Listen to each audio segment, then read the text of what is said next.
Hey guys, welcome to resource point. Myself Rishika. और आज अभी हम लोग डिस्कस करने वाली पीटी 365 जो कि हमारे ज्योग्राफी की चल रही है। तो ये हम लोग दूसरे मैगजीन से रेफर करते हैं जो कि जीएस स्कोर की ये मैगजीन है।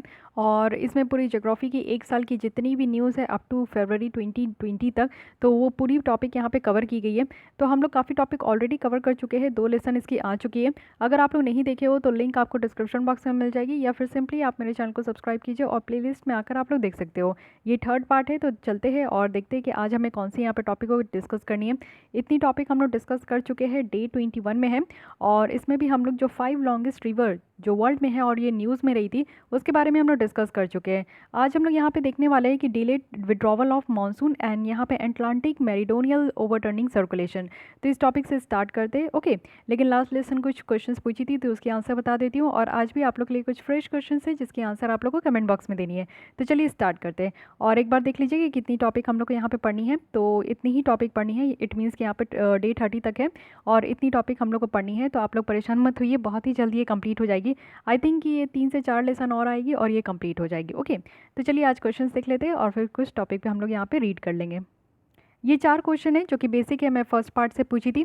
सबसे पहला है कि आपको यहाँ पे यूनिक जो वाटर हार्वेस्टिंग सिस्टम है उसकी नाम बतानी है, और ये कहाँ है। तो नियर कोयम्बटूर में है, जिससे कि फार्मर्स को काफ़ी ज़्यादा हेल्प होता है। पानी की कमी बहुत ज़्यादा देखने को मिलती है ड्राई मंथ से।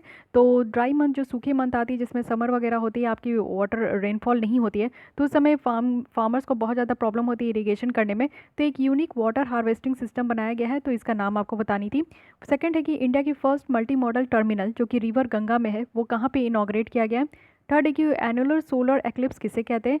एंड फोर्थ वन इज कि ड्रेक पैसेज की लोकेशन क्या है, ये आपको बतानी है। चलिए आइए देख लेते हैं। ये जो हमारी यूनिक वाटर हार्वेस्टिंग सिस्टम है, इसका नाम है यहाँ पे भुंगरू, ठीक है, बुंगरू है। और ये कोयम्बटूर में आपको देखने को मिलेगा, जिसमें कि फार्मर्स को काफ़ी हेल्प मिलता है इससे वाटर डिफिशियंसी वाले सीजन में। इंडिया की फर्स्ट मल्टी मॉडल अगर टर्मिनल की बात करूं जो कि रिवर गंगा में है, तो इसको इनॉग्रेट किया गया था वाराणसी से, और ये वाराणसी से ही स्टार्ट हो रही है। तो अब आते हैं एनुलर सोलर एक्लिप्स में। तो 2 तरीके की होती है, एक आपकी जो है फुल सोलर एक्लिप्स होती है, एक आपकी हाफ सोलर एक्लिप्स होती है, और एक होती है एनुलर सोलर एक्लिप्स। तो ये तीसरे तरीके की है, जिसमें कि ये आपकी सन है, जिसमें कि ये आपकी सन है। तो सन में क्या होता है ना कि ये एनुलर सोलर एक्लिप्स में कि ये आपका पूरी तरीके से जो है मून से ढक जाता है, लेकिन जो ये आपकी आउटर लेयर होती है इसमें थोड़ी सी रोशनी होती है, जिससे कि यहाँ पे आपको देखने को मिलेगा। लेकिन ये बाकी जो पार्ट्स होती है ना सन की, ये मून के द्वारा पूरी तरीके से ढक लिया जाता है, और ये आपकी यूनिक तरीके की होती है। इसको थर्ड काइंड ऑफ हम लोग सोलर एक्लिप्स कहते हैं, जिसका का नाम है एनुलर एक्लिप्स, ओके। और यहाँ पे आपको डार्क डिस्क देखने को मिलेगा, और इसको रिंग ऑफ फायर भी कहा जाता है, यानी कि चारों ओर ऐसा लगेगा कि आग लगी हुई है और चारों ओर से आपको लाइट देखने को मिलता है, लेकिन बीच में आपकी जो सन की पोर्शन होती है वो पूरी तरीके से मून से ढकी होती है। अब ड्रेक पैसेज की बात करूँ तो ये पैसेज आपकी लोकेटेड है केप हॉर्न में, यानी कि साउथ अमेरिका की जो एकदम टिप है ना, सदर्न टिप है वहाँ पे। और उसके बाद जो है आपकी अंटार्कटिक जो पेनिसुला स्टार्ट होती है, तो इसके बीच में एक पैसेज है जिसको हम लोग ड्रेक पैसेज कहते हैं, ओके। अब आते हैं आज के लिए आपके पास कुछ क्वेश्चंस हैं। सबसे पहले आपको बताना है कि साइक्लोन महा है क्या, किस कोस्ट में आई थी, किस स्टेट को यहाँ पे हिट करी थी। और सेकंड है कि लोकेशन ऑफ दानकील डिप्रेशन के बारे में बतानी है कि कहाँ पे ये लोकेटेड है। थर्ड है कि काला पानी जो इशू है ये कौन 2 कंट्री के बीच में। एंड फोर्थ वन इज़ कि golden crescent and golden triangle किस लिए फेमस है और ये किन किन कंट्री से बना हुआ है। तो ये 4 क्वेश्चन के आंसर आप लोग कमेंट बॉक्स में दीजिएगा। आई थिंक कि आपकी रिविजन अच्छी तरीके से हो जाएगी। और अगर आप लोग ने लास्ट लेसन नहीं देखी है तो लास्ट लेसन देखकर भी आप लोग यहाँ पे आंसर दे सकते हो। अदरवाइज मैं नेक्स्ट लेसन में तो इसकी आंसर बता ही दूंगी। तो चलिए अब आते हैं हम लोग अपने टॉपिक पे। चलिए ये अब स्टार्ट करते हैं हम लोग अपने आज के लेसन के साथ, जो कि है डिलेड विड्रॉवल ऑफ मानसून। ऐसा कि आप लोग समझते हो कि हमारे कंट्री में जो किसान भाई लोग हैं वो डिपेंडेंट किस में होते हैं, मानसून में होते हैं। क्योंकि मानसून में ही हमारे यहाँ बारिश अच्छी खासी होती है, और जो बारिश हमारे यहाँ होती भी है वो मानसून के कारण होती है, ठीक है। तो मानसून के लिए चलिए पहले देख लेते हैं कि न्यूज़ में क्यों थी और क्या क्या बात की जा रही थी, फिर मैं आपको डिटेल बैकग्राउंड भी दूंगी यहाँ पे।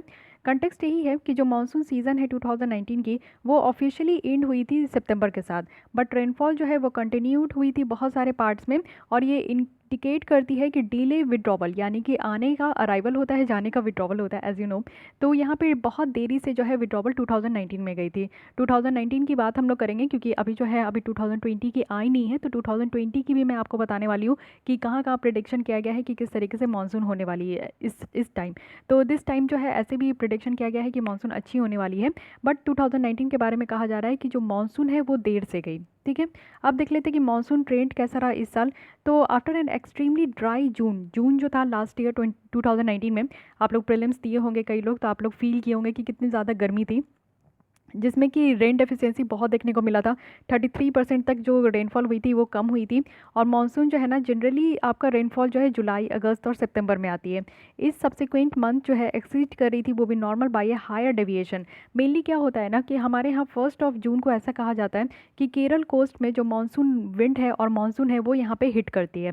लेकिन इस बार क्या हुआ था कि 2019 में कि एक वीक लेट हो गई थी। 8 जून को फर्स्ट टाइम जो है मानसून यहाँ पे केरल जो कोस्ट है उसमें ये हिट करी थी। तो देर भी हुआ था, और जून की मंथ तो यानी कि 8 जून को तो केरल में ही आई थी। उसके बाद धीरे धीरे सारे स्टेट में आते आते जुलाई और अगस्त हो गई थी। जून में तो बहुत सारे स्टेट में जो है बारिश हुई भी नहीं थी। ऐसे कि जून के लास्ट तक में बहुत सारे स्टेट में बारिश हो जाती है, लेकिन इस बार नहीं हुई थी 2019 में। तो सितंबर में क्या हुआ कि प्रोसीड हुआ रेनफॉल, यानी कि बहुत सारे, जब आप लोग देखते हो कि नॉर्थ वाले रीजन में जब बारिश आती है तो सितंबर में इस बार रेनफॉल हुई, और वो भी 152% था नॉर्मल का। और ये जो है ना सेकंड हाईएस्ट रेनफॉल रहा जब तक आप लोग इस मंथ में रिकॉर्ड करोगे, 152% तक का। जो ओनली हायर डेविएशन रहा वो सितंबर में, और ये आपका जो है ना 1970 में ऐसा था कि इतना हायर रेनफॉल हुई थी, और इसके बाद जो है अभी 2019 में हुई है। जब ये रेनफॉल जो था उस टाइम 165% था अगर नॉर्मल से देखें तो ये 1917 की बात की जा रही है, लेकिन 2019 में बताया जा रहा है कि ये 152% नॉर्मल था। और नॉर्मल से 152% था, इट मीन्स कि ये बहुत ज़्यादा इस बार रेनफॉल हुई थी, वो भी सितंबर वाले मंथ में। अगस्त और सितंबर की एक साथ बात करें तो यहाँ पे 130% जो है नॉर्मल रेनफॉल प्रोड्यूस हुई थी, और ये भी आपका हाईएस्ट था अगर 1983 से देखें। ये ऐसा फर्स्ट टाइम हुआ था 1931 के बाद से कि मानसून जो है ना यहाँ पे 100% रेनफॉल देने के बाद ही यहाँ पे आपका जो है एंड हुई, और वो भी आफ्टर 30%, जो कि मोर डेफिशिएंसी देखने को मिला at the end of the first month. तो पहले मंथ यानी कि जून में जो है ना यहाँ पे 30% डेफिशिएंसी देखने को मिला, लेकिन लाते जाते जाते जो है ना पूरी तरीके से 100% रेनफॉल हो गई थी। तो अब यहाँ पे रीज़न देखने से पहले हम लोग कुछ स्टैटिक देख लेते हैं और बेसिक चीज़ देख लेते हैं हमारे इंडियन मानसून के बारे में। तो स्टार्ट करते हैं। सबसे पहले क्या है ना कि मानसून, सबसे पहले समझने की कोशिश कीजिए। बेसिकली जो मानसून होती है इसको हम लोग दो तरीके की मानसून कहते हैं। एक तो साउथ वेस्ट मानसून होती है, इंडिया की स्पेसिफिकली मैं बता रही हूँ, और दूसरी होती है नॉर्थ ईस्ट मानसून। इसको हम लोग रिट्रीटिंग मानसून भी कहते हैं, क्योंकि इस समय जो मानसून है वो रिटर्न होती है, और इस समय जो मानसून है वो आती है, यानी कि अराइवल होती है। तो यहाँ पे पहले हम लोग देख रहे हैं, ये है हमारी साउथ वेस्ट मानसून, क्योंकि ये साउथ वेस्ट कोस्ट में जो है पहली बार हिट करती है। 1 जून को ये केरल कोस्ट में हिट करती है, और ये अरेबियन सी ब्रांच में आपको देखने को मिला है कि 65% जो मानसून से रेनफॉल होती है वो अरेबियन सी में होती है, और बे ऑफ बंगाल में जो है यहाँ पे 35% होती है। तो इस तरीके से देखिए कि कैसे यहाँ पे बारिश हो रही है। बारिश की जो यहाँ पे आपको ऐसे देखने को मिलेगा, और इस बार जो है यहाँ पे आपकी मुंबई से लेते हुए यहाँ पे आपका थोड़ा राजस्थान वाला रीजन में इस तरीके से बारिश होती है। बे ऑफ बंगाल से जो बारिश होती है वो इस तरीके से यहाँ पे आपका कॉन्ट्रीब्यूट करती है। यहाँ पे आपका बिहार, झारखंड, यूपी, ये वाले रीजन से इस तरीके से आपका जो है कवर किया जाता है, और नॉर्थ ईस्ट वाले रीजन में भी। ठीक है, तो ये तो हो गई हमारी साउथ वेस्ट मानसून। अब यहाँ पे नॉर्थ ईस्ट मानसून भी देख लेते हैं, जो कि यहाँ पे इस तरीके से आप देखोगे, इसको रिट्रीटिंग मानसून कहते हैं। तो नॉर्थ ईस्ट मानसून से जो है ना सबसे मेन बात यहाँ पे आपका देखा जाता है कि इस तरीके से इसकी जो है ये आपकी धारा है, इस तरीके से यहाँ पे बारिश होती है। लेकिन जो मेन यहाँ पे देखने वाली बात है वो ये रीजन है, इसको कहते हैं तमिलनाडु वाला रीजन है। और यहाँ पे जो तमिलनाडु वाली जगह पे जो बारिश होती है ना वो साउथ वेस्ट मानसून से नहीं होती है, वो नॉर्थ ईस्ट मानसून से होती है, रिट्रीटिंग मानसून से होती है। क्योंकि रिट्रीटिंग मानसून से क्या है कि यहाँ पे आपका जो रेनफॉल होता है वो यहाँ पे बे ऑफ बंगाल से मॉइस्चर कलेक्ट करती है, और उसके बाद जो है ये तमिलनाडु वाले कोस्ट में बहुत हेवी रेनफॉल होती है। 2015 की तो आपको फ्लड भी याद होगी कि जान बचा के वहाँ से सारे लोग जो है भाग भी रहे थे। तो ये वाला तो कांड जो है इस समय हो गया था। और ये जो यहाँ पे बहुत ज़्यादा बारिश होती है तमिलनाडु में, वो नॉर्थ ईस्ट वाले रीजन से ही होती है, प्रीवियस ईयर क्वेश्चन में भी पूछा गया था। ठीक है, तो ये तो इंडिया के बारे में है। लेकिन और भी देख लीजिए कि ऑल ओवर द वर्ल्ड में ये मानसून के कारण किस तरीके से बारिश होती है। सबसे पहले यहाँ पे डेट वाइज लिखा गया है 20 मई को, आप लोग देख सकते हो 20 मई को ये आपका जो है बे ऑफ बंगाल वाले रीजन से लेकर जो है इस तरीके से यहाँ पे आपका पैसिफिक ओशन में आपको देखने को मिलेगा। फिर यहाँ पे 25 मई से ये बे ऑफ बंगाल वाले रीजन से आपके दूसरे कंट्रीज़ में भी देखने को मिलेगी। फिर 1 जून को हमारे इंडिया में इंटर होती है, ये ध्यान रखना, डेट बहुत इंपॉर्टेंट है। और ये 1 जून से आप देख सकते हो कि इंडिया से होते हुए ये दूसरे दूसरे कंट्री से, यानी कि बांग्लादेश, म्यांमार से होते हुए, चाइना होते हुए, इस तरीके से यहाँ पे भी आपको देखने को मिलेगा। 5 जून में भी हमारे यहाँ है, 10 जून भी हमारे यहाँ है, और इससे 10 जून से भी ना यहाँ पे हमारे नॉर्थ वाले रीजन में ये आपकी बारिश होती है। उसके बाद ये ऊपर जाती है और उसके बाद आपका चाइना वगैरह वाले रीजन में होते होते ये आपको जो है ना जापान वाले कोस्ट में देखने को मिलेगा। तो जापान में जो बारिश होती है वो 10 जून को यहाँ पे मानसून के कारण बारिश होती है। तो ये भी ध्यान रखिएगा, पहले इंडिया में आती है, उसके बाद जापान में आती है। लेकिन इससे पहले, इंडिया से पहले, जैसे पूछ लिया जाएगा ना सीक्वेंस की, क्रोनोलॉजिकल ऑर्डर में आप लोग अरेंज कीजिए कि कहाँ से जो मानसून है वो पहले कौन से कंट्री में है, फिर उसके बाद कौन से कंट्री में है। तो ये भी आपको ध्यान रखना होगा। तो यहाँ पे आप देख सकते हो कि सबसे पहले म्यांमार में है, उसके बाद आपकी यहाँ पे कंबोडिया है, फिर आपका यहाँ पे ये लाओस है, फिर वियतनाम है, ठीक है। उसके बाद फिर आपका जो है यहाँ पे म्यांमार है, फिर उसके बाद आप लोग यहाँ पे देख सकते हो कि इंडिया आती है। इंडिया के बाद जो है यहाँ पे आपको देखने को मिलेगा कि चाइना है। उसके बाद जो है, नहीं, चाइना तो पहले भी आ चुकी है, ओके, चाइना में पहले आती है, फिर इंडिया में आई है। फिर उसके बाद आप लोग देखोगे कि इंडिया के बाद जो है यहाँ पे आपका चाइना है, और उसके बाद फिर आप लोग देखोगे कि आगे बढ़ते जाएंगे तो 10 जून को ये जापान में भी है। फिर ऐसे ही बढ़ते जाइए, ऐसे ही बढ़ते जाइए, और उसके बाद फिर जो है ये पाकिस्तान वाले रीजन में जो है आपका 1 जुलाई से लेकर 15 जुलाई तक बारिश होती है। तो ये वाले पूरे रीजन में आप लोग देख सकते हो कि साउथ ईस्ट और साउथ चाइना सी में भी आपका जो बारिश होता है ये मानसून के कारण किस तरीके से पूरा ये आपका होता है, ठीक है। 30 जून में भी आप लोग देख सकते हो कि बारिश जो है और दूर दूर तक चले जाती है। तो ये तो आपका पूरा बारिश का पैटर्न है जो कि मई से जून तक दिखाया जा रहा है, ये स्टार्टिंग दिखाया जा रहा है। उसके बाद आपका जो है जुलाई, अगस्त, सितंबर तक बारिश होती है। अक्टूबर में आपकी बारिश रिट्रीट होने लगती है, तो उस समय भी बहुत सारे रीजन में इधर जो है आपकी बारिश होती है, ठीक है। तो ये तो पूरी बात रही यहाँ की। यहाँ पे ये भी देख लिए। अब हम लोग देखते हैं कि 2020 की यहाँ पे दिखाया जा रहा है कि जून से लेकर सितंबर तक किस जगह ज़्यादा बारिश होगी। तो यहाँ पे सबसे डार्क ग्रीन वाली जो एरिया है ना, उस पर बताया जा रहा है कि सबसे ज़्यादा बारिश होगी, यानी कि 105% से 110%, जो कि ये गुजरात वाली रीजन है। उसके बाद अगर 100% से 105% देखें तो ये मोस्ट ऑफ द कंट्री, यानी कि हमारे पूरे कंट्री को ये कवर कर ही चुकी है। यहाँ पे आपका ये वाला रीजन आता है, नहीं ये वाली नहीं, इसमें आप देखोगे ना 100% से 105% के बीच में। तो यहाँ पे हमारी इस वाले रीजन में आती है। इट मीन्स कि आप लोग देखो कि दिल्ली, लखनऊ, दिल्ली, यूपी और आपका राजस्थान वाला रीजन कवर हो गया। यहाँ पे आप लोग देखोगे कि बेंगलुरु वाला रीजन जो है वो कवर हो गया। उसके बाद कर्नाटक, केरल वाला रीजन यहाँ पे कवर है। नॉर्थ ईस्ट की कुछ रीजन यहाँ पे कवर है। फिर उसके बाद 95 से 100% देखें तो ये मोस्ट ऑफ द कंट्री का पार्ट यहाँ पे आपका कवर हो गया। नॉर्थ भी यहाँ पे कवर हो गई। लेकिन 90 से 95% के बीच में देखें तो ये कोलकाता है, और थोड़ी बहुत यहाँ पे मुंबई वाली रीजन है जहाँ पे बहुत कम बारिश होती है। जैसे लातूर वाली डिस्ट्रिक्ट है ना, वहाँ पे बारिश बहुत कम होती है, वहाँ पे हमेशा आपको सूखा ही देखने को मिलता है। ड्रॉट वाली कंडीशंस जो है लगातार 3 साल 4 साल से तो वहाँ देखने को मिल ही रहा है, तो वहाँ पे बारिश कम ही होती है, ठीक है।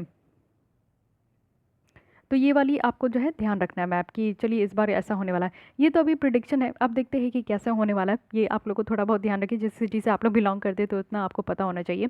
लेकिन ठीक है, जब जो जैसा होगा फिर उसके बाद हम लोग देखेंगे। तो अब यहाँ पे देखते हैं कि लेट क्यों थी, यानी कि क्यों लेट गई हमारे यहाँ से मानसून। तो सितंबर जो है इसमें क्या है कि हमारी विड्रॉवल ऑफ मानसून होती है, यानी कि सितंबर जैसी ही होती है वैसे ही हमारी मानसून जो साउथ वेस्ट वाली होती है वो विड्रॉ होने लगती है। लेकिन इस साल जो विड्रॉवल है वो यहाँ पे बहुत ज़्यादा डिले देखने को मिली। तो अब तक का जो लॉन्गेस्ट डिले था ना वो 1961 में था, जब विड्रॉवल स्टार्ट हुआ था 1 अक्टूबर से। और अगर आईएमडी के अकॉर्डिंग देखें, इंडियन मेट्रोलॉजिकल डिपार्टमेंट की, अगर इस साल की अगर यहाँ पे देखें कि इनका क्या कहना था, तो विड्रॉवल इनका कहना है कि स्टार्ट कब से हुआ, तो सिर्फ 10 अक्टूबर से ही स्टार्ट हुआ। तो ये भी आप लोग ध्यान रखिए कि इस बार की जो डिले है ये सबसे ज़्यादा डिले है। इससे पहले डिले हम लोग देखे थे 1961 में। अब रीज़न देख लेते कि क्या क्या रीज़न है डिले होने का। बहुत सारे रीज़न है, सितंबर मंथ में भी अगर इतनी बारिश हो रही है तो उसके भी बहुत सारे रीज़न है। दो कंसेप्ट निकल कर आता है, एक ला नीना और एक एल नीनो। एल नीनो के बारे में आप लोग सुने ही होंगे। एल नीनो का मतलब है कि जब एल नीनो होती है, ये एक तरीके का आपका क्लाइमेट फेनोमेना है। अगर इस तरीके का एल नीनो अगर होती है तो इसमें क्या होती है ना कि इंडिया में बारिश कम होती है, ड्रॉट वाली सिचुएशन आ जाती है। वहीं अगर ला नीना के बारे में बात करूँ तो ला नीना जब यहाँ पे होती है ना, तो इस समय इंडिया में बारिश बहुत ज़्यादा होती है और फ्लड वाली सिचुएशन हो जाती है।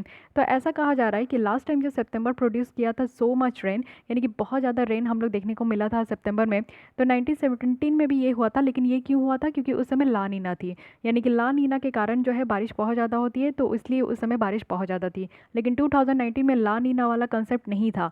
लेकिन एक और कंसेप्ट है जिसके कारण बारिश बहुत ज़्यादा होती है, तो उसको हम लोग कहते हैं Indian dipole, Indian ocean dipole. Indian ocean dipole में आपका दो तरीके का होता है, पॉजिटिव इंडियन ओशन डाइपोल और नेगेटिव इंडियन ओशन डाइपोल। ये भी सेम कंसेप्ट ऐसे ही है। अगर पॉजिटिव होती है इट मीन्स कि इंडियन ओशन में और इंडिया में जो है आपकी बारिश बहुत अच्छी होती है। अगर ये इंडियन ओशन डाइपोल नेगेटिव हो गई तो इट मीन्स कि इंडियन रीजन में और साथ ही साथ जो है इंडियन ओशन वाले रीजन में बारिश बहुत कम होगी। आइए इसको भी थोड़ा सा समझा देती हूँ। पहले इसमें आप लोग समझने की कोशिश कीजिए। ये हमारी इंडियन हो गई, ठीक है, इंडिया हो गई, और यहाँ पे जो है इंडियन ओशन हो गई। ये जो है आपको देखने को मिलेगा कि ये ईस्ट वाली रीजन है, ये हमारी वेस्ट वाली रीजन है। लेकिन कब क्या होता है कि जब आप लोग देखोगे कि पॉजिटिव इंडियन डाइपोल, अगर हम लोग कह रहे हैं कि इंडियन ओशन में पॉजिटिव आपकी इंडियन ओशन डाइपोल है, इसका कहने का मतलब है कि इंडिया के ईस्ट में जो है ना यहाँ पे आपका ठंडा हो जाएगा, यानी कि एवरेज से भी ज़्यादा यहाँ की क्लाइमेट ठंडी हो जाएगी। और वेस्ट में आप देखोगे कि एवरेज से भी ज़्यादा यहाँ पे जो क्लाइमेट है वो गर्म हो जाएगी। तो ऑब्वियसली जितना ज़्यादा गर्म वाला इन्वायरमेंट होगा वहाँ पर हेवी रेनफॉल होती है, तो इसलिए इस वाले रीजन में बहुत ज़्यादा रेनफॉल होती है और इस वाले रीजन में जो है ना बहुत ही कम रेनफॉल होती है। तो ये हो गई पॉजिटिव इंडियन ओशन डाइपोल। यही अगर नेगेटिव हो जाए ना तो ये जस्ट चेंज हो जाती है। ईस्ट में क्या होता है कि ये गर्म हो जाती है और इस वाले रीजन में बहुत ज़्यादा बारिश होती है, और वेस्ट में यहाँ पे आपकी ठंडी हो जाती है, तब इस वाले रीजन में बहुत कम बारिश होती है। तो ये आपका जो है नेगेटिव में होता है। एक और आप लोग यहाँ पे समझने की कोशिश कीजिए, जो डिफरेंस देखने को मिलता है ओशन टेम्परेचर का, ये ईस्ट और वेस्ट वाले में देखने को मिलता है, जिसके कारण क्या होती है कि एटमॉस्फेरिक सर्कुलेशन जो है वो उल्टी हो जाती है, यानी कि ये जो है आपका अल्टर हो जाता है, उल्टे तरीके से ये चलने लगता है। तो इस वाले रीजन में आपको देखने को मिला है कि गर्म ज़्यादा है, तो यानी कि ये वाले रीजन में बारिश बहुत ज़्यादा होती है। साथ ही ये वाली रीजन आपकी ठंडी है तो यहाँ पे बारिश कम होती है, ठीक है। कूलर ओशन रिड्यूस कन्वेंशन, और यानी कि ये हॉट एयर जो है राइज नहीं होने देती है, जिससे कि रेनफॉल की जो चांसेस है वो कम है। लेकिन वार्मर ओशन जो है ना, यहाँ पे आपका कन्वेंशन बहुत ज़्यादा बढ़ जाता है, हॉट एयर जो है राइज करने लगती है और ग्रेट चांसेस होती है कि यहाँ पर रेनफॉल होगी। तो ये भी आपकी एक कंसेप्ट है, तो इसके बारे में ध्यान रखिएगा। तो ये भी एक कंसेप्ट है जिसके कारण इंडिया में जो है बारिश ज़्यादा होती है। अगर हम लोग मानसून सीज़न के टाइम में देखें तो थर्ड यहाँ पे ITCZ, जिसको हम लोग इंटर ट्रॉपिकल कन्वर्जेंस जोन कहते हैं। तो इंटर ट्रॉपिकल कन्वर्जेंस जोन होती क्या है, जैसे कि ये हमारी इक्वेटर हो गई 0 डिग्री, इसी के आपको ऊपर यहाँ पे आपका जो है ट्रॉपिकल कन्वर्जेंस जोन देखने को मिलेगा। ये इंडियन सब कॉन्टिनेंट में लोकेटेड है। सितंबर तक में क्या होता है ना कि इन टेम्परेचर जो है धीरे धीरे डाउन होने लगती है, और ये ITCZ भी जो है ना साउथवर्ड मूव करने लगती है। जब हमारे यहाँ साउथवर्ड जो मानसून होती है तो इस समय क्या होता है कि ITCZ जो है वो नॉर्थवर्ड मूव करती है, और जब हमारे यहाँ रिट्रेटिंग मानसून होती है, जब मानसून विड्रॉ होने लगती है, तो ITCZ जो है वो साउथवर्ड मूव होने लगती है। तो ये यहाँ पे डिफरेंस है।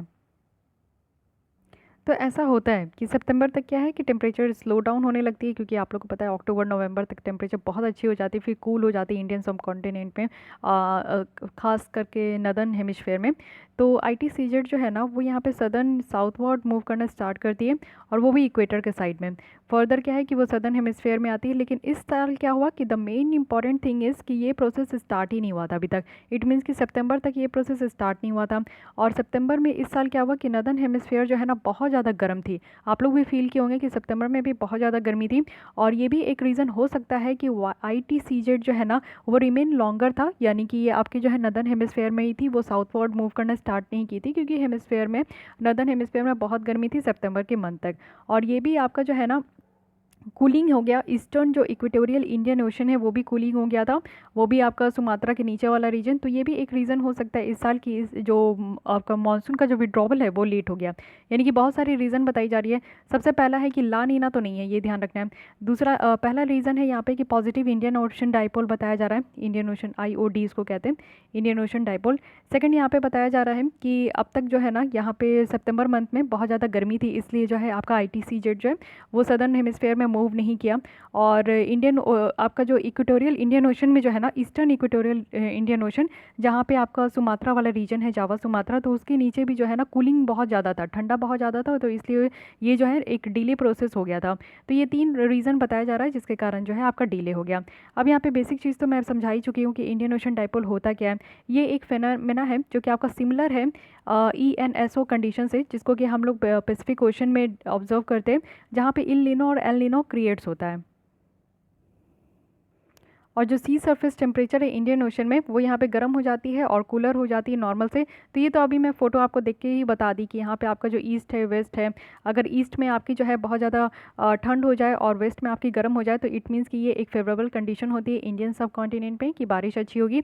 यही अगर जस्ट अपोजिट हो जाए इसको पॉजिटिव कहते हैं, और इसी के अगर आपके अपोजिट हो जाए यानी कि नेगेटिव हो जाए, यहाँ पे आपकी वार्मर हो जाए और यहाँ पे आपकी कूलर हो जाए, तो इससे जो है ये फेवरेबल कंडीशन नहीं है इंडियन ओशन के लिए। इट मीन्स कि यहाँ पे बारिश ज़्यादा नहीं होगी।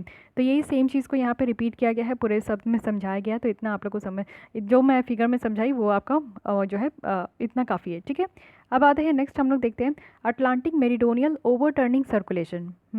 ये भी बहुत अच्छी टॉपिक है, इसमें भी आपको काफ़ी कुछ सीखने को मिलेगा। अभी बताया जा रहा है ना कि साइंटिस्ट के अकॉर्डिंग कि वीक हो गई है, यानी कि जो अटलांटिक वाली रीजन है ना, इसको जनरली अटलांटिक ओशन को हम लोग एस से डिनोट करते हैं। नदर्न अटलांटिक है और ये सदर्न अटलांटिक है। तो ये बताया जा रहा है कि जो अटलांटिक मेरिडोनियल ओवरटर्निंग सर्कुलेशन है ये वीक हो गई थी, और एक ड्रास्टिक कॉन्सिक्वेंसेस देखने को मिला ग्लोबल वार्मिंग में, क्योंकि यहाँ पे आप लोग को बहुत सारे जो है ओशन करेंट्स देखने को मिलता है। आपको जो है कोल्ड करेंट भी है और यहाँ पे हॉट करेंट भी है। तो हॉट करेंट के कारण जो है ना बहुत ज़्यादा सर्कुलेशन ये ओवरटर्न हो गया था, यानी कि बढ़ते चली गई थी, जिसके कारण यहाँ पे ग्लोबल क्लाइमेट बहुत ज़्यादा बढ़ गया था।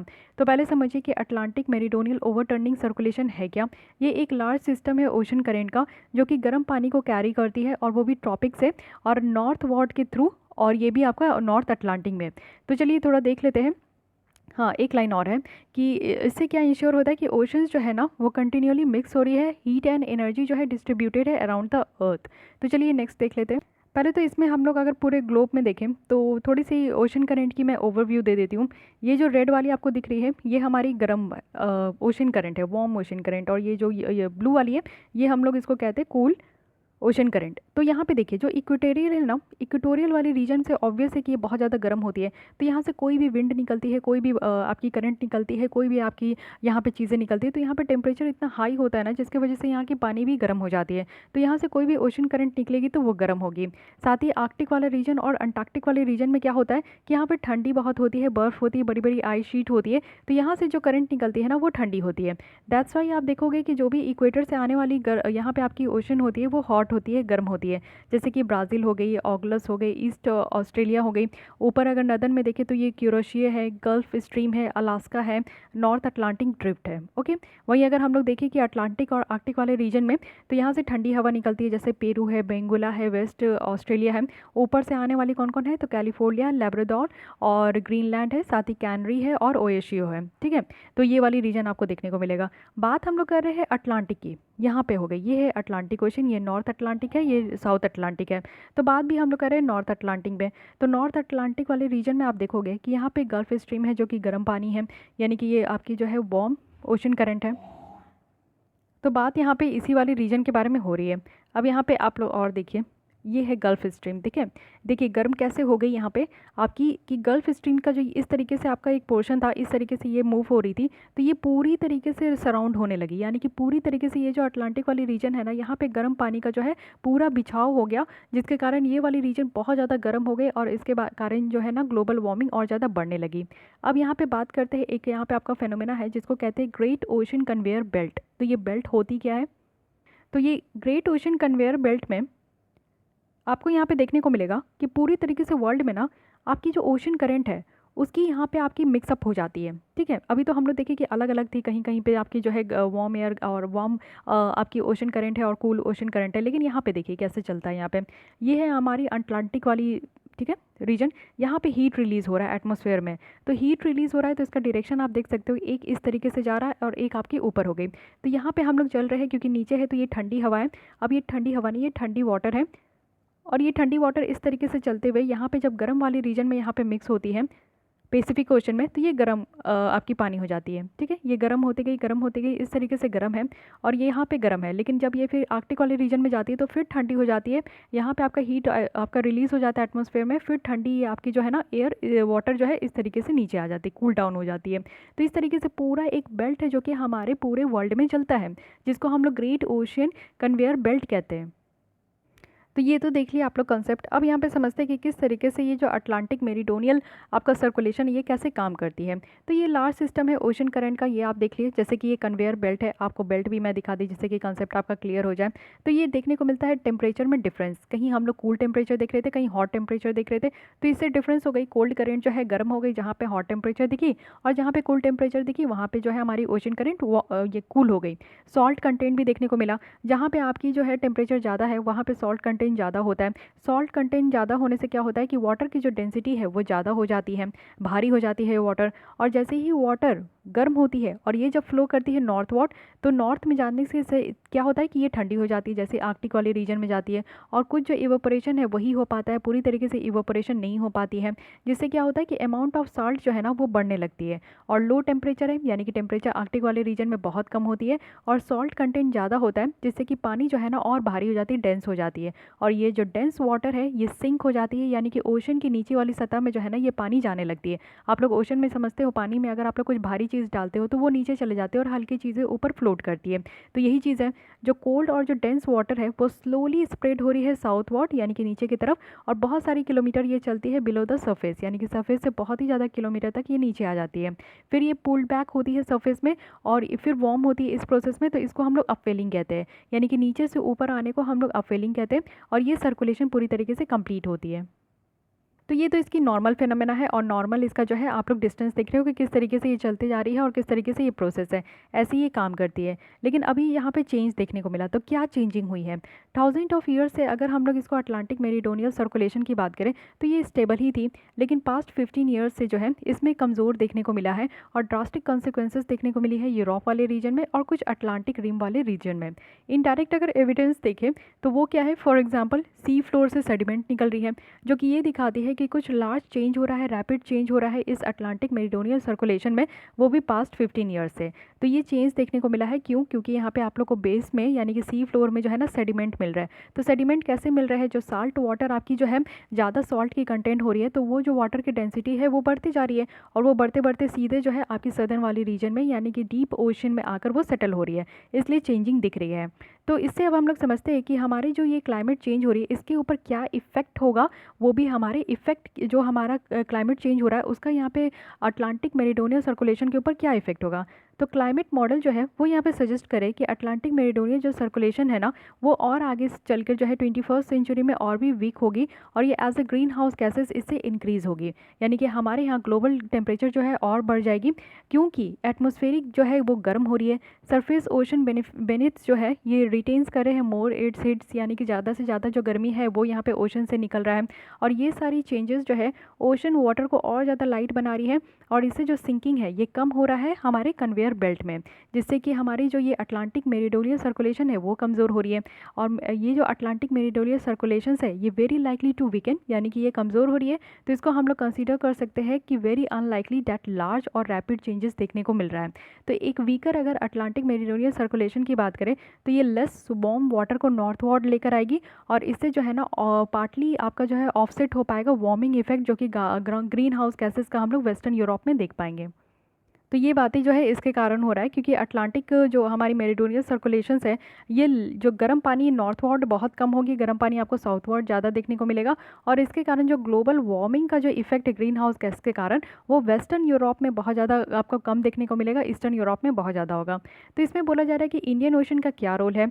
अगर इंडियन ओशन की देखें तो ये गर्म हो रही है और ज़्यादा से ज़्यादा गर्म हो रही है, इससे एडिशनल प्रेसिपिटेशन जनरेट हो रहा है। जितना ज़्यादा गर्म होगा सरफेस, जितनी ज़्यादा टेम्परेचर होगी उतना ज़्यादा रेट से यहाँ पे एवोपोरेशन होगा, एवोपोरेशन ज़्यादा होगी तो क्लाउड की फॉर्मेशन ज़्यादा होगी, और जैसे ही क्लाउड की फॉर्मेशन ज़्यादा होगी फिर प्रेसिपिटेशन ज़्यादा होगी। तो इससे क्या है ना कि मोर एयर जो है other parts of the world से वो ओशन में आ रही है, इंडियन ओशन में, जैसे कि अटलांटिक ओशन में भी आएगी। तो इससे क्या होगा कि बहुत ज़्यादा आपको प्रेसिपिटेशन देखने को मिलेगा इंडियन ओशन वाले रीजन में, तो इससे लेस प्रेसिपिटेशन होगा अटलांटिक ओशन में, क्योंकि अगर इंडियन ओशन में ज़्यादा बारिश हुई तो अटलांटिक ओशन में कम होगी। लेस प्रेसिपिटेशन से क्या होगा कि और ज़्यादा सैलिनिटी होगी, यानी कि सैलिनिटी किस वाले रीजन में होती है जहाँ पे आपका टेम्परेचर बहुत ज़्यादा हाई होता है और वहाँ पे जो है ना आपकी रेनफॉल कम होती है। तो इस वाले रीजन में आपको देखने को मिलेगा कि हायर सैलिनिटी होगी waters of the tropical portion of Atlantic में, क्योंकि वहाँ पे रेनफॉल ज़्यादा नहीं होगी। तो सॉल्ट का कंसनट्रेशन जैसे जैसे बढ़ते जाएगा तो सॉल्ट की कंसनट्रेशन से वाटर और ज़्यादा हेवियर होगी और वो और ज़्यादा जाके नीचे जो है ना सेडिमेंट आपका सेटल होगा। तो ये जो सॉल्टियर वाटर है अटलांटिक में, ये आपका जो है ना किससे आएगा, ये जो आपका सर्कुलेशन है इसी से आती है नॉर्थ में, और फिर ये ठंडी हो जाएगी जल्दी से देन यूजुअल, और फिर उसके बाद जल्दी जल्दी ये सिंक हो जाएगी यानी कि डूब जाएगी जल्दी से। तो ये एक फेनोमेना है जिसको आके आप लोगों को समझ में आना चाहिए।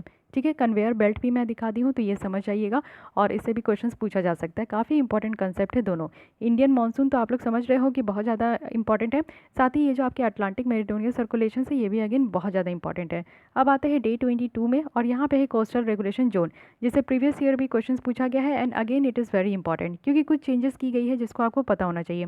सुप्रीम कोर्ट ने यहाँ पे ऑर्डर करी है कि डिमोलिश करेगी मराडू अपार्टमेंट, वो भी केरल में, क्योंकि ये कोस्टल रेगुलेशन जोन की जो नॉर्म्स है उसको ये वॉयलेट कर रहे हैं। तो आप लोगों को ये पता है कि केरल जो है ना यहाँ पे वेस्टर्न घाट से रिलेटेड है, और यहाँ पे आपको अरेबियन सी देखने को मिलेगा, इस वाले रीजन में आपको केरल है। तो यहाँ पे क्या हुआ ना कि कोस्टल रीजन में, जो कोस्टल रीजन जोन की हम लोग पहले स्टार्टिंग में अगर फर्स्ट लेसन आप देखे हो तो वहाँ पे मैं पूरी तरीके से आपको जो है रूल्स रेगुलेशन बताई थी। यहाँ पे हम लोग नई चीज़ें देखेंगे, क्योंकि यहाँ पे एक मराडू अपार्टमेंट बनाया गया है, और मराडू अपार्टमेंट जो है ना कोस्टल रीजन के इतने नज़दीक बनाया गया कि कोस्टल रेगुलेशन जोन की जो यहाँ पे रूल्स रेगुलेशन है उसको वायलेट किया गया है। तो सुप्रीम कोर्ट ये ऑर्डर दे दी है कि इस बड़े से अपार्टमेंट को यहाँ पे तोड़ के गिरा देना है। अब इसके बारे में देखते हैं। इन्वायरमेंट प्रोटेक्शन एक्ट जो 1986 की है, ministry of environment and forest जो है उन्होंने इशू करी है एक नोटिफिकेशन, वो भी 1991 में, कि यहाँ पे जो भी रेगुलेशन है एक्टिविटीज़ की कोस्टल एरिया में वो देखने के लिए। तो यहाँ पे कोस्टल रेगुलेशन जोन जो है वो आई थी, जिससे ये बताया गया था कि जो हाई टाइड लाइन होती है ना उससे 500 मीटर तक, और साथ ही साथ stage of 100 metre along the bank of creeks, estuary, backwater river, ये सबसे जो है ना आपका 500 किलोमीटर तक यहाँ पे आपका वो एरिया होना चाहिए। इसको कोस्टल रेगुलेशन जोन कहा गया है। तो हाई टाइड लाइन से 500 मीटर, साथ ही यहाँ पे जो आपका बैंक ऑफ क्रिक्स है, एस्चुरी है, एस्चुरी जहाँ पे आपकी रिवर जो है ओशन से आके मिलती है तो वो वाले पॉइंट को हम लोग एस्चुरी कहते हैं। बैक वाटर है, रिवर है, तो उस एरिया से 100 मीटर तक जो है यहाँ पे आपका जोन बनाया गया है, जिसको हम लोग कोस्टल रेगुलेशन जोन कहते हैं। CRZ रूल्स अगर देखें तो ये ह्यूमन और इंडस्ट्रियल एक्टिविटी पे गवर्न होती है, जो भी कोस्ट लाइन से अगर वो नज़दीक में है तो। Union ministry of environment, forest and climate change की बात करें तो उन्होंने यहाँ पे नोटिफाई करी है 2019 की कोस्टल रेगुलेशन जोन नॉर्म्स को, और रिप्लेस करी है पहले की जो 2011 की नॉर्म्स है। तो इसको हम लोग ऑलरेडी पढ़ चुके हैं। जो न्यू यहाँ पे आपका नॉर्म्स आया है इसमें प्रमोट किया गया है कि सस्टेनेबल डेवलपमेंट, वो भी साइंटिफिक प्रिंसिपल के साथ। तो ये जो आपकी 1991 की थी नोटिफिकेशन, यहाँ पे 4 फोल्ड क्लासिफिकेशन दे रही है। तो ये आपका 4 है जो कि बेसिक है, फिर से आइए आपकी रिविजन हो जाएगी। CRZ 1 की बात करें तो ये इकोलॉजिकली सेंसिटिव एरिया है, जो कि यहाँ पे इकोसिस्टम, जो कोस्ट की इकोसिस्टम है उसको मेंटेन करने के लिए हेल्प करेगी। और साथ ही साथ ये कहाँ है तो लो और हाई टाइड लाइन में ये आपको देखने को मिलेगा। 2 की बात करें, जोन दूसरी है, ये वो एरिया है जो कि अर्बन एरिया की है और कोस्टल एरिया में लोकेटेड है। और न्यू कोस्टल जोन रेगुलेशन जो कि 2018 में है, तो फ्लोर स्पेस इंडेक्स नॉर्म्स जो है उसको यहाँ पे डीफ्रीज कर दिया गया है, यानी कि इसको मतलब कि ओपन छोड़ दिया गया है। अगर थर्ड की बात करें तो रूरल और अर्बन लोकेलिटीज़ जो कि यहाँ पे हमारे 1 और 2 में, ये दोनों वाले जोन में अगर यहाँ पे पाई जाती है, तो कुछ certain activities related to agriculture और इवन सम पब्लिक जो फैसिलिटीज़ है वो भी इस जोन में अलाउ किया जाएगा। 4 जोन की बात करें तो ये एक्वेटिक एरिया यानी कि टेरिटोरियल जो आपकी लिमिट है वहाँ तक है इसकी। फिशिंग और एलाइड एक्टिविटीज़ परमिटेड है इस जोन में। सॉलिड वेस्ट को भी यहाँ पे लेट ऑफ करना चाहिए, यानी कि यहाँ पे सॉलिड वेस्टेज को भी अच्छे से मैनेज करना चाहिए। और ये जोन को 1991 के नोटिफिकेशन से चेंज कर दिया गया, और साथ ही साथ इसमें कोस्टल स्ट्रेच को कवर किया गया है जो कि अंडमान और निकोबार और साथ ही साथ लक्षद्वीप के भी आइलैंड है। तो यहाँ पे आपसे क्वेश्चन बन सकता है कि फिशिंग और जो एलाइड एक्टिविटीज़ है वो कौन से जोन में आपका यहाँ पे परमिट किया गया है। तो ध्यान रखिएगा ये 4th वाले जोन में परमिट किया गया। फर्स्ट और सेकंड वाले जोन में कोई भी काम नहीं किया जाएगा क्योंकि ये मोस्ट सेंसिटिव एरिया है, तो इसके बारे में ध्यान रखिएगा। थर्ड वाले में थोड़ा बहुत यहाँ पे एक्टिविटीज़ जो है एग्रीकल्चर वगैरह का वो यहाँ पे अलाउड है, लेकिन मेजर जो आपका काम अलाउड है वो यहाँ पे कोस्टल रेगुलेशन जोन 4 में अलाउड है। अब देखते हैं कि चेंजेस क्या क्या लाया गया है 2019 के रेगुलेशन में। तो तो इसमें क्या है कि दो सेपरेट यहाँ पे कैटेगरी है, वो भी यहाँ पे CRZ थर्ड में रूरल एरिया के लिए। तो यहाँ पे थर्ड ए बना दिया गया है। जो ए कैटेगरी है इस एरिया की वो डेंसली पॉपुलेटेड वाले रूरल एरिया है, जिसमें पॉपुलेशन आपकी जो है 2161 square kilometre as per the 2011 के सेंसस के अकॉर्डिंग है। तो इसको रखा गया है आपकी ए कैटेगरी में। यहाँ पे क्या है कि कोई भी डेवलपमेंट जोन आपका 50 मीटर्स तक नहीं होना चाहिए, वो भी हाई टाइड लेवल तक, यानी कि हाई टाइड जहाँ तक आती है ना उसके 50 मीटर्स तक कोई भी यहाँ पे आपका कंस्ट्रक्शन डेवलपमेंट जोन नहीं होना चाहिए। और साथ ही साथ जो है यहाँ पे आपका जो 11 में क्या था कि 200 मीटर रखा गया था, लेकिन अब इसको 200 मीटर को घटाकर यहाँ पे 50 मीटर कर दिया गया है। तो ये एक चेंजेस है। 13B की बात करें तो बी कैटेगरी में क्या है यहाँ पे कि जिसमें कि पॉपुलेशन डेंसिटी अगर 2161 स्क्वायर किलोमीटर पर आपका 2011 सेंसस है, तो इस एरिया में नो डेवलपमेंट जोन होना चाहिए, वो भी 200 मीटर तक। तो हाई टाइड लाइन जो है उसके 200 मीटर तक जो है आपका कोई भी जोन डेवलपमेंट जोन नहीं होना चाहिए। तो यहाँ पे ए और बी दो पार्ट में कर दिया गया, ए में आपका 50 मीटर है और बी में आपका 200 मीटर है। तो ये ध्यान रखिएगा, ये मेजर चेंजेस है।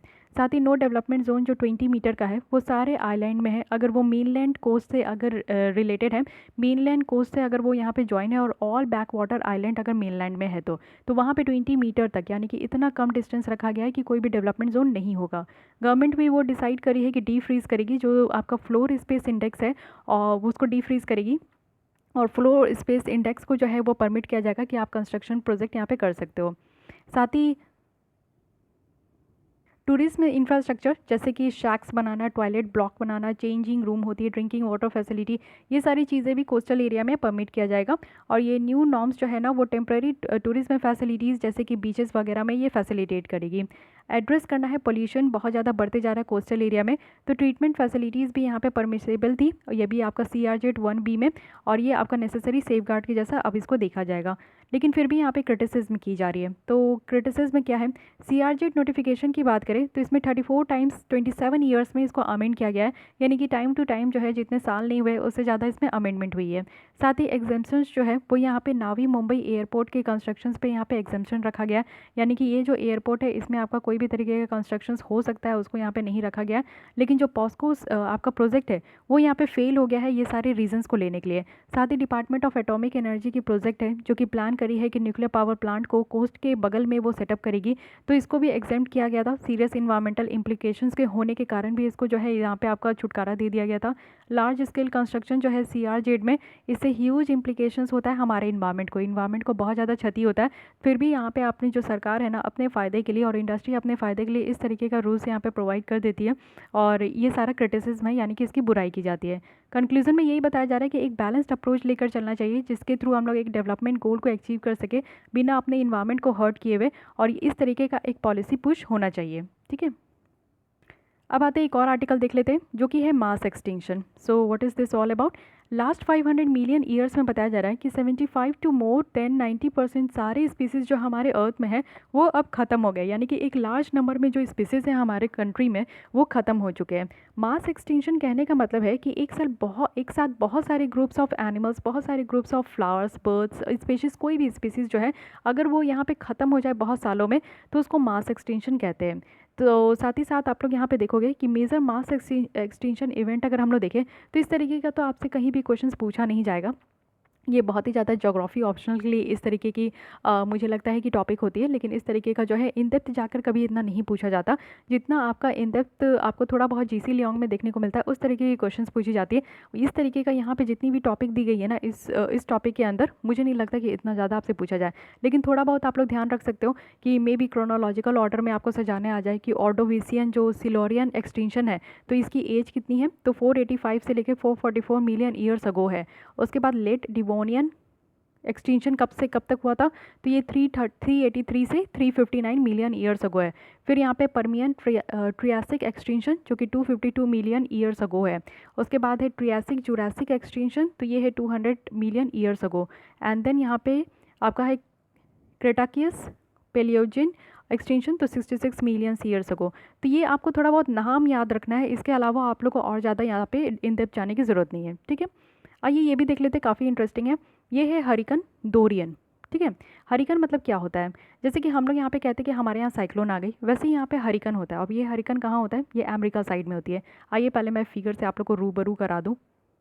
तो ये हमारी वर्ल्ड मैप हो गई अगेन।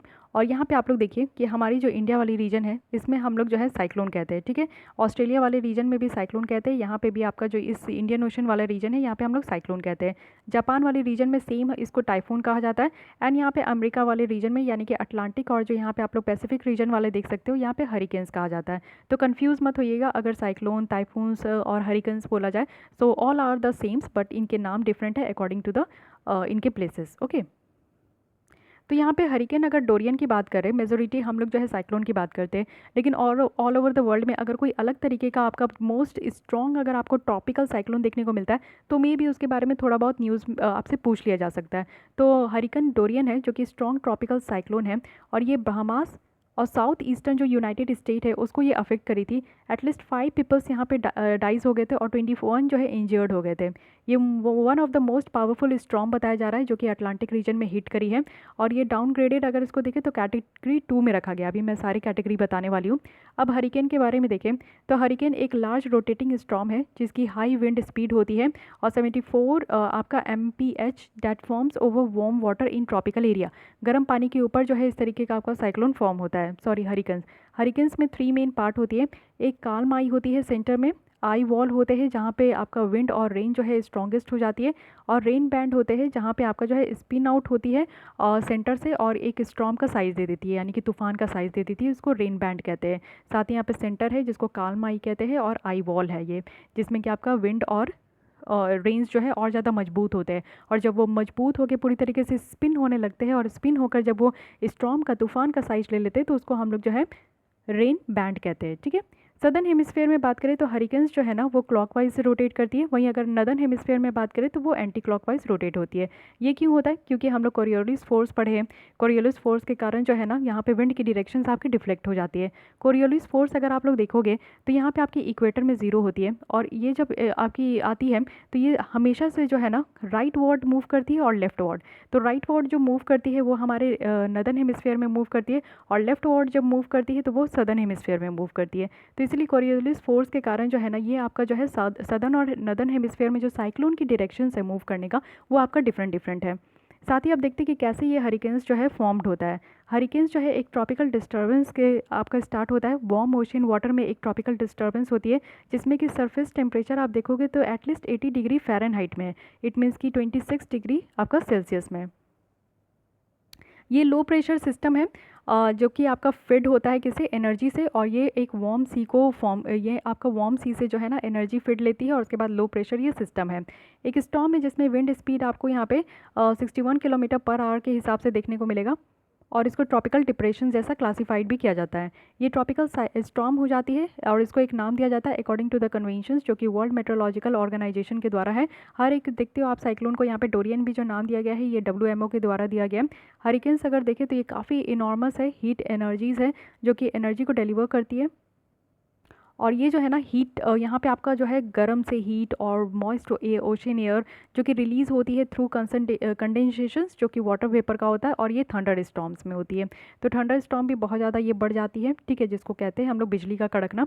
तो हरिकेन्स जो है ना स्पिन होती है लो प्रेशर सेंटर से जिसको हम लोग आई कहते हैं, और शिंकिंग एयर है जहाँ पे 20 to 40 माइल्स वाइड आपको देखने को मिलेगा एरिया। लेकिन आई जो है ना ये एक सर्कुलर आई वॉल से ये सराउंडेड है। मेजरमेंट अगर हम लोग देखें तो साइज़ ऑफ हरिकेन जो है मेनली यहाँ पे मेजर किया जाता है सैफिर सिम्पसन स्केल के द्वारा, ठीक है। तो ये आपका यूज़ होता है एशिया पैसिफिक और ऑस्ट्रेलिया में, तो ये भी स्केल आप लोग को ध्यान रखना है। अब आइए 5 कैटेगरी देख लेते हैं। तो यहाँ पे जो मेनली कैटेगरी है ना, यहाँ पे आपका 5 कैटेगरी है। कैटेगरी 1 जो है ये आपका विंड स्पीड पे ही, सारा कैटेगरी आपका विंड स्पीड पे ही डिपेंड करता है। तो अगर यहाँ पे आपका जो है माइल्स पर आवर यहाँ पे बताया जा रहा है 74 to 95 है तो इसको माइनर डैमेज कहते हैं, बहुत कम डैमेज होती है। कैटेगरी 2 में आप 96 से 110 जो है माइल्स पर आवर है, एक्सटेंसिव डैमेज देखने को मिलता है, यानी कि ट्रीज़ जो है ना वो अपने जड़ों के साथ उखड़ के चले जाती है। तो यहाँ पे पेड़ वगैरह जो है जड़ के साथ आपकी निकल जाती है। तो ये जो आपकी हरिकेन डोरियन है ये आपकी कैटेगरी 2 में थी। कैटेगरी 3 में क्या होता है, डिवास्टेटिंग हो जाती है और विंडोज़ और डोर भी टूट जा सकती है। कैटेगरी 4 में क्या है कि कैटास्ट्रॉफिक डैमेज है, यानी कि ये जो है आपकी छतों को उड़ा सकती है। कैटेगरी 5 में क्या है कि ये पूरी तरीके से वर्स्ट है, यानी कि इवन हाउस को और बिल्डिंग वगैरह सब गिर सकती है। तो इस तरीके का यहाँ पे साइक्लोनिक है, ठीक है। अब यहाँ पे आते हैं नेमिंग। तो हरिकेन्स को जो यहाँ पे नाम दिया जाता है ये वर्ल्ड मेट्रोलॉजिकल ऑर्गेनाइजेशन के द्वारा दिया जाता है और ये जो है इसको डिस्टिंग्विश भी कर सकती है। हर एक साल ट्रॉपिकल स्टॉर्म्स जो है वो अल्फ़ाबेटिकली ऑर्डर में यहाँ पे नाम दिया जाता है, और ये नाम जो है ना इस स्टॉर्म के साथ रहता है जब भी ये हरिकन जैसा जो है आपका डेवलप हो जाता है। ये नाम ओनली ये आपका जो है रिपीट होगा 6 ईयर्स के बाद। तो ये फैक्ट्स एंड फिगर्स है, ये आप लोग को थोड़ा ध्यान रखना है क्योंकि आप लोग को मेनली साइक्लोन वगैरह पे ध्यान देना चाहिए जो कि हमारे इंडिया में है। अब यहाँ पे डोरियन के बारे में देख लेते हैं। बेसिकली डोरियन को यहाँ पे एस्टिमेट किया जा रहा है कि सेकंड मोस्ट पावरफुल हरिकेन है, रिकॉर्ड किया गया है अब तक का अटलांटिक ओशन में। और ये रिकॉर्ड जो है मोस्ट पावरफुल स्टॉर्म जैसा है, और वो भी लैंडफॉल हुआ according to national weather service के द्वारा। ये जो स्टॉर्म है ये नॉट करेंटली एक्सपेक्टेड कि वो यहाँ पे लैंडफॉल होगा यूएस में, लेकिन फिर भी ये हुआ और ये अनकंफर्टेबल क्लोज ऑफशोर थी। साथ ही जो स्टॉर्म है ये सेवरल इंचेस ऑफ रेन भी लेकर आई मोर ऑफ द पार्ट यानी कि फ्लोरिडा और साउथ ईस्ट में। और डेडलिस्ट आस्पेक्ट है हरिकेन्स का, जिससे कि स्टॉर्म सर्जेस देखने को मिला, फ्लडिंग हुई वो भी सी वाटर पुस्ट के कारण। रीजंस जो बताया जा रहा है इस तरीके के कैटेगरी का यानी कि सेकंड कैटेगरी में, तो यहाँ पे आपका जो है डोरियन हैज़ स्लो डाउन क्योंकि हाई प्रेशर रीजन्स देखने को मिला जो कि आपका स्टॉर्म में जो है वेस्ट वार्ड हो रही थी, और ये धीरे धीरे जो है पूरी तरीके से कमज़ोर हो रही थी। तो स्टॉर्म जो है essentially waiting for another external force, अगर इसको और भी बाहरी फोर्स मिलता तब ये और ज़्यादा वायलेंट हो सकती थी, लेकिन धीरे धीरे जब ये वेस्ट वार्ड मूव करने लगी तो ये कमज़ोर हो गई थी। इसलिए ऐसा बताया जा रहा है कि ये कैटेगरी 2 में ही रह गई और उसके बाद कुछ समय के बाद ये स्लो डाउन हो गई। ओके, तो चलिए आज के लिए बस इतने ही रखते हैं। नेक्स्ट हम लोग स्टार्ट करेंगे गल्फ ऑफ गुइनिया के साथ। तो अगेन यहाँ पे बहुत ही इंपॉर्टेंट ये आपकी टॉपिक है, और देखेंगे कि यहाँ पे क्या हुआ नहीं हुआ। बहुत ज़्यादा अटैक वगैरह देखने को मिलता है, पायरेसी होती है जिसको हम लोग समुद्री चोर कहते हैं, तो ये सारी चीज़ भी हम लोग इससे देखेंगे। ठीक है, तो गाइज़ आज के लिए बस इतनी ही। अगर आपको ये लेसन अच्छी लगती है तो लाइक कीजिए, हेल्पफुल लगी तो लाइक कीजिए, अदरवाइज़ आप लोग लाइक मत कीजिएगा। और अगर आप लोगों को फिर भी कोई डाउट कोई सजेशन है तो कमेंट कर सकते हैं, एंड मेक श्योर कि आपने मेरे चैनल को सब्सक्राइब कर लिया है। Thank you.